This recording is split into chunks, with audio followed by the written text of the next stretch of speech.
Before the doorbell rings at home,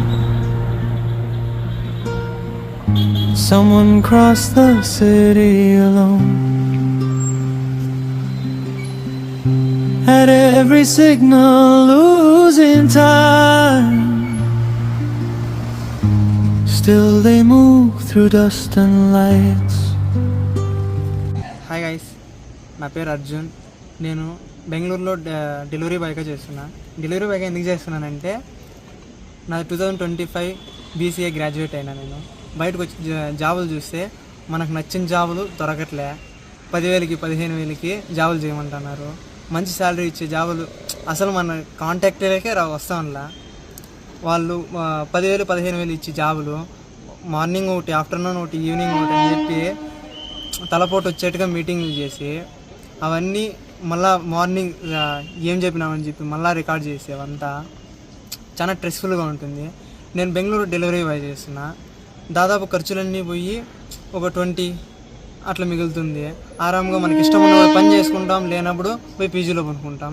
అదే మన కంపెనీలో పని చేసినాం అనుకో, వాళ్ళు ఇచ్చే 10,000కి 15,000కి జాబ్ చేస్తూ ఉంటాం. పీజీ రెంటే 8,000 కట్టుకుంటాం మనము.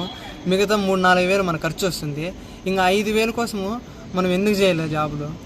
అదే ఇంటికాడ కూలి పని చేసుకున్నా కూడా 5,000 ఆరాంగా జాబ్ చేసుకోవచ్చు. 5,000 కాకపోతే 15,000 వస్తుంది ఇంటికాడ ఉంటే. సొంతంగా ఇంట్లో ఫుడ్ తినచ్చు, ఆరాంగా హెల్తీగా ఉండొచ్చు. మనకు నచ్చినట్టు మనకు నచ్చితే. It's not just food inside that bag, it's someone's labor worn and dragged. Tomorrow calls, they ride again through traffic, weather, dust and pain.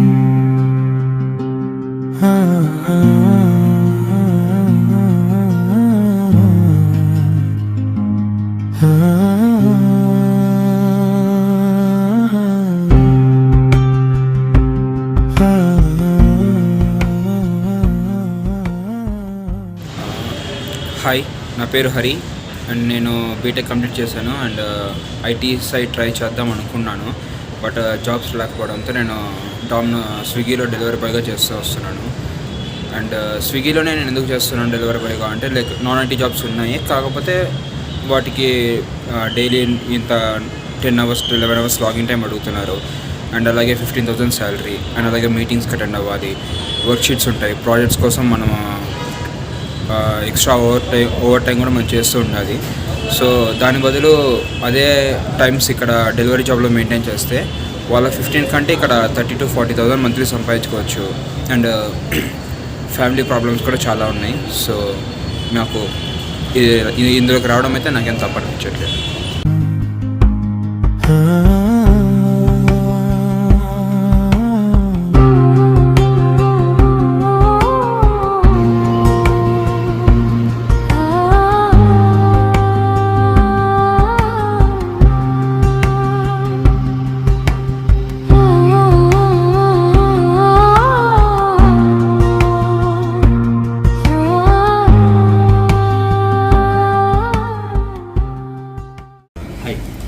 ನನ್ನ ಹೆಸರು ಬಂಗಾರಾಗಿದೆ ಅಂತ. ನಾನು ಫುಡ್ ಇಂಡಸ್ಟ್ರಿಯಲ್ಲಿ ಒಂದು 10 ವರ್ಷದಿಂದ ಕೆಲಸ ಮಾಡಿದ್ದೀನಿ. ನಾನು ಆ್ಯಸ್ ಆಫ್ ಡೆಲಿವರಿ ಆಗಿ ನಾನು ಜಾಯ್ನ್ ಆಗಿದ್ದು. ಸೊ ನಾನು ಇವಾಗ ಮ್ಯಾನೇಜರ್ ಆಗಿ ಪ್ರಮೋಷನ್ ಆಗಿ ಇವಾಗ ಐ ಆಫ್ ನೋ ಮ್ಯಾನೇಜರ್ ಇಂಡಸ್ಟ್ರಿಯಲ್ಲಿ. ನನ್ನ ಎಕ್ಸ್ಪೀರಿಯನ್ಸ್ ಪ್ರಕಾರ ನಾನು ಏನು ಬೇಕಂತಂದರೆ, ತುಂಬ ಜನ ಡೆಲಿವರಿ ಬಾಯ್ಗೆ ನಾನು ಕೆಲಸ ಕೊಟ್ಟಿದ್ದೀನಿ, ಕೆಲಸ ಮಾಡಿದ್ದೀನಿ. ಸೊ ತುಂಬ ಜನ ಕೆಲಸ ತೊಗೊಂಡಿದ್ದೀನಿ. ಸೊ ಬಿಕಾಸ್ ಆಫ್ ತುಂಬ ಜನ ನನ್ನ ಅನುಭವ ಪ್ರಕಾರ ತುಂಬ ಡೆಲಿವರಿ ಪರ್ಸನ್ಗಳು ಬಂದಿರೋದು ಫ್ರಮ್ ದ ಕಾಲೇಜ್ ಸ್ಟೂಡೆಂಟ್ ಆಗಿ ಬಂದಿರ್ತಾರೆ. ಸೊ ಯಾಕೆಂದರೆ ಅವರು ಈ ಕಂಪ್ನಿನ ಡೆಲಿವರಿ ಬಾಯ್ ಆಗಿ ಯಾಕೆ ಚೂಸ್ ಮಾಡ್ತಿದ್ದಾರೆ ಅಂತಂದರೆ, ಅವರಿಗೆ ಬೇಗ ಒಂದು ಜಾಬ್ ಸಿಗುತ್ತೆ, ಒಂದು ಯಾವುದೇ ಡಾಕ್ಯುಮೆಂಟ್ ಜಾಸ್ತಿ ಕೇಳೋದಿಲ್ಲ. ಎರಡನೇದಾಗಿ ಅವರಿಗೆ ಯಾವುದೇ ಥರ ಇನ್ವೆಸ್ಟ್ಮೆಂಟ್ ಇರೋದಿಲ್ಲ. ಸೊ ಅದರಿಂದ ಆಲ್ಮೋಸ್ಟ್ ಕಾಲೇಜ್ ಸ್ಟೂಡೆಂಟು ಬೇಗ ಒಂದು ಡೆಲಿವರಿ ಬಾಯ್ ಆಗಿ ಇಷ್ಟಪಡ್ತಾರೆ, ಲೈಕ್ ಮಾಡ್ತಾರೆ. ಸೊ ಇದು ನಮ್ಮ ಎಕ್ಸ್ಪೀರಿಯೆನ್ಸು. ಆಮೇಲೆ ಜಾಸ್ತಿ ಏನಕ್ಕೆ ಬರ್ತಾರೆ ಅವರು ಜಾಸ್ತಿ ಕಾಲೇಜ್ ಸ್ಟೂಡೆಂಟು ಕೆಲಸಕ್ಕೆ ಅಂತ ಅಂದರೆ, ಒಂದು ಪ್ಯಾಕೆಟ್ ಮನಿ ಆಗಿರ್ಬೋದು, ಇಲ್ಲ ಸ್ಟ್ರಗಲ್ ಟು ಲರ್ನಿಂಗ್, ಅವರು ಏನೋ ಮನೆಯಿಂದ ಕಷ್ಟ ಇರ್ಬೋದು, ಕಾಲೇಜ್ ಫೀಸ್ ಆಗಿರ್ಬೋದು. ಸೊ ಇದೆಲ್ಲ ಒಂದು ಫುಡ್ ಆಗಿರ್ಬೋದು, ಅಕೊಮಡೇಷನ್ ಇರ್ಬೋದು, ಇದೆಲ್ಲ ಸ್ಟ್ರಗಲಿಂದ ಮನಿ ಟೋಟಲ್ ಹೇಳ್ಬೇಕಂತಂದರೆ ಮನಿ ಪ್ರಾಬ್ಲಮಿಂದ ಬರ್ಬೋದು, ನನ್ನ ಅನುಭವ ಪ್ರಕಾರ ಹೇಳ್ಬೇಕಂತಂದರೆ. ಸೊ ಇದು ತುಂಬ ಜನ ಬಂದಿದ್ದಾರೆ, ಆಮೇಲೆ ಕೆಲಸ ಮಾಡಿದ್ದಾರೆ. ಸೊ ಸ್ಟೂಡೆಂಟಾಗಿ ಕೆಲಸ ಮಾಡಿದ್ದಾರೆ, ಸ್ಟೂಡೆಂಟು ಮತ್ತು ವರ್ಕು ಎರಡೂ ಮಾಡಿದ್ದಾರೆ. ಒಂದು ಕಡೆ ಇಲ್ಲೇ ಸ್ಟೇ ಆಗಿದ್ದಾರೆ, ಕಂಪ್ನಿಯಲ್ಲಿ ಸ್ಟೇ ಆಗಿ ಲಾಂಗ್ ಒಂದು ಪೊಸಿಷನ್ಗೆ ಬಂದು ಪ್ರಮೋಷನ್ ಆಗಿ ಹೋಗಿದ್ದಾರೆ. ಸೊ ಆಮೇಲೆ ಇದೇ ಜಾಬ್ನೇ ಕಂಟಿನ್ಯೂ ಮಾಡಿದ್ದಾರೆ. ಓಕೆ, ಸೊ ಅಪ್ ಟು ನಮ್ಮ ಪ್ರಕಾರ ಒಬ್ಬ ಡೆಲಿವರಿ ಬಾಯಿ ಒಂದು ವಾರಕ್ಕೆ 9,000 10,000 ರುಪೀಸ್ ಪೇಮೆಂಟು ಅರ್ನ್ ಮಾಡ್ತಾರೆ. ಸೊ ಮಂತ್ಲಿ ಅವರೇಜ್ 40 50 ಗಂಟೆ ತಗೋಬೋದು. ಓಕೆ, ಆ ಒಂದು ಎಕ್ಸ್ಪೀರಿಯೆನ್ಸು ನಾನು ನೋಡಿದ್ದೀನಿ, ನಾನು ಕೊಟ್ಟಿದ್ದೀನಿ, ಪೇಮೆಂಟು ತೊಗೊಂಡಿದ್ದಾರೆ. ಇದು ಯಾಕೆ ಹೇಳ್ತಾ ಇದ್ದೀನಿ ಅಂದರೆ, different of learning and login hours almost 9 to 10 hour login ಆಗಿದ್ದಾರೆ. ಸೊ ನನ್ನ ಪ್ರಕಾರ ಅವರು ಒಂದು ವಾರದಲ್ಲಿ 9,000 to 10,000 ರುಪೀಸ್ ಅರ್ನ್ ಮಾಡ್ತಾರೆ, ಆಗ್ತಾರೆ. ಅದು ಎಸ್ಪೆಷಲಿ ನೈಟ್ ಅರ್ನಿಂಗ್ ಇದೆಲ್ಲ ಸ್ವಲ್ಪ ಅಮೌಂಟ್ ಜಾಸ್ತಿ ಬರುತ್ತೆ ಅವರಿಗೆ, 30% ಎಕ್ಸ್ಟ್ರಾ ಅಮೌಂಟ್ ಅರ್ನಿಂಗ್ ಆಗುತ್ತೆ ಡಿಫ್ರೆಂಟ್ ಆಫ್ ಅರ್ನಿಂಗಲ್ಲಿ. ಇದು ಬಿಟ್ಟು ಒಂದು ಕಂಪ್ನಿ ಅಂತ ಹೋದರೆ ತುಂಬ ಕಂಪ್ನಿ ನಾನು ನೋಡಿದ್ದೀನಿ. ಸೊ ಬೆಟರ್ ಅಂತಂದರೆ ಈ ಡಾಮಿನೋಸ್ ಅನ್ನೋ ಒಂದು ಕಂಪ್ನಿ ಬೆಟರ್. ಯಾಕೆ ಹೇಳ್ತಾ ಇದ್ದೀನಿ ಅಂತಂದರೆ, ಅಲ್ಲಿ ನಾನು ವರ್ಕ್ ಮಾಡಿದ್ದೀನಿ. ಅಲ್ಲಿ ಏನಂತಂದರೆ just like come on login and earn. ಅವ್ರ ಹತ್ರ ಏನು ತೊಗೊಳೋದಿಲ್ಲ, ಕಂಪ್ನಿ ಎಲ್ಲ ಕೊಡುತ್ತೆ, ಅಕೊಮಡೇಷನ್ ಕೊಡುತ್ತೆ, ಯೂನಿಫಾರ್ಮ್ ಕೊಡುತ್ತೆ, ವೆಹಿಕಲ್ ಕೊಡುತ್ತೆ, ಪೆಟ್ರೋಲ್ ಕೊಡುತ್ತೆ, ಎಲ್ಲ ಕೊಡುತ್ತೆ.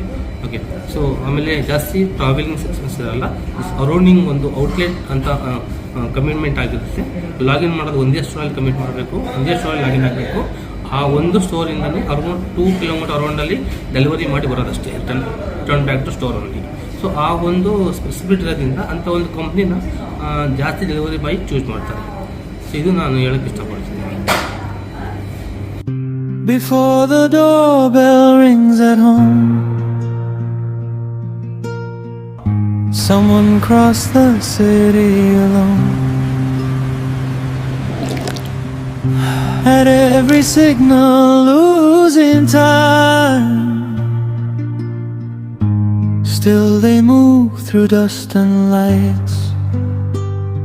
It's not just food inside that bag, it's someone's labor worn and dragged.